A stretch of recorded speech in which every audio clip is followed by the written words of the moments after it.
պետք է հասկանալ իշխանությունը ինչ մոտեցում ունի։ Հիմա օրինակ տեսանք պարոն Ֆարմանյանի ընտրության ժամանակ, падգամավորներից մեկը ԿՊ-ից եկավ տենց ոչ լավ հայտարարություններով, բա դուք չհանձնեցիք ձեր քննությունը, համարյա այսպես ազատ եք։ Հիմա դա ինչ է նշանակում։ Դիրքորոշումը ինչպիսին է։ Այսինքն դիրքորոշումը բոլոր ընդդիմադիրներին ա վերաբերվում, թե առանձին քննարկումներ պետք է լինեն։ Համենայն դեպս, եթե մեր մասով կարճ ամփոփելու լինեմ, դեռ քննարկումների փուլում ենք, բայց ճիշտ ժամանակահատվածում կներկայացնենք ակնկալությունները։ Այսպիսի հարցադրումներ կան, ասում են, ինչպես կարող է Ռոբերտ Քոչարյանի թիմը մարդու իրավունքներ պաշտպանել հոկտեմբերի 27-ը նրա իշխանության օրոք տեղ ունեցել մարտի 1 ընտրակեղծիքներ են եղել, քաղաքացիները ծեծվել են, ասում են չեն ընկալում մարդիկ, թե ինչպես կարող է նրա թիմը ազգային ժողովում մարդու իրավունքների հանձնաժողովը ղեկավարել։ Այդ բոլորի յուրաքանչյուրի մասով ես կարող եմ բավականին երկար խոսել, եթե կան քրեական գործեր, թող այդ քրեական գործերի շրջանակներում իրավապահ համակարգը զբաղվեր եւ ոչ թե տասնյակ տարիներ դրա մասին միայն խոսվեր եւ իշխանության գալուց հետո էլ միայն խոսվեր եւ որևէ բուն գործընթացներ տեղի չունենային, այսօր մենք ունենք միայն մեր ֆրակցիայում մեկ падգամավոր, գոնե մենք պետքա դրա մասին խոսենք, չէ՞։ Արտուր Սարգսյանը այսօր քաղաքական պատանդարոյի կարգավիճակում է գտնվում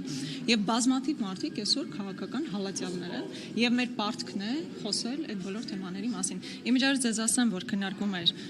նիստը սկսած, բայց հիմա պետք է գնամ հանձնաժողովներ, ընդհանրապես հանձնաժողով վերցնել թե չվերցնել, մենք ունենք հետեւյալ դիրքորոշումը, եթե լինի մարդու իրավունքների պաշտպանության հանձնաժողով վերցնել, միայն այդ դեպքում կվերցնենք, մնացած բոլոր դեպքերում չէինք վերցնելու հանձնաժողով ղեկավարի պատասխանատվություն, էլի։ Բարձ է թե իշխանությունը ինչի է շտապում կառավարության ծրագիր տեխնիկական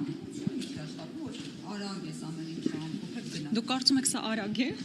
Երկրորդ շաբաթն էլ էր անում շտապել։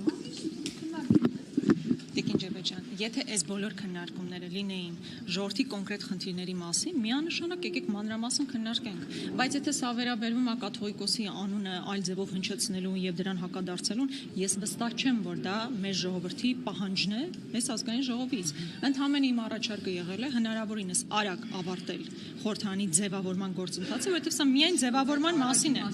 Նախ արագ չէ, ոչ արձակուրդ գնալու այլևս խնդիր չկա, որովհետեւ առաջիկայում լինելու է կառավարության կառուցվածքի մասին փոփոխության նախագիծը, դրանից հետո լինելու է կառավարության ծրագիրը,